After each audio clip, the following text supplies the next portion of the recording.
avec le chauffeur. Ligotez-le comme une chèvre. Il a dit que c'est un ordre qui vient du Raïs, à travers l'inspecteur général.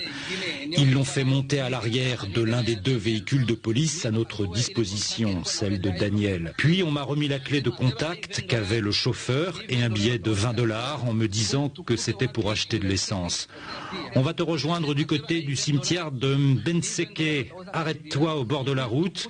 Nous allons t'appeler lorsqu'on va se rapprocher de ta position et tu vas nous suivre.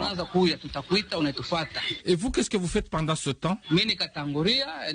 Je suis parti avant tout le monde et je me suis garé près du cimetière de Mbenseke, le cimetière des musulmans.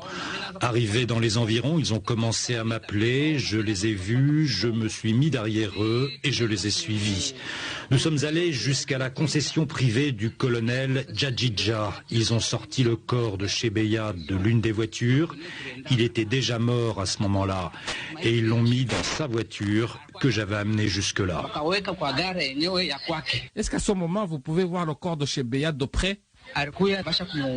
Lorsqu'ils l'ont sorti, sa tête était enveloppée de sachets comme une cagoule et qui était scotchée. Ils les ont enlevés un à un jusqu'au dernier. Il portait une chemise et un pantalon en tissu. Je n'ai pas vu de sang, mais il faisait nuit et je n'y ai pas prêté attention. Que va-t-on faire de ces corps?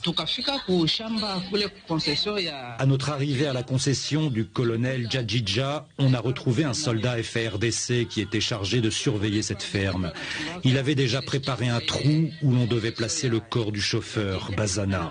Après avoir placé le corps de Chebeya dans sa voiture, ils m'ont dit « Démarre la voiture de Chebeya qui contenait son corps, conduis-la, tu vas la laisser juste avant le cimetière. » Et c'est là où on l'a retrouvée.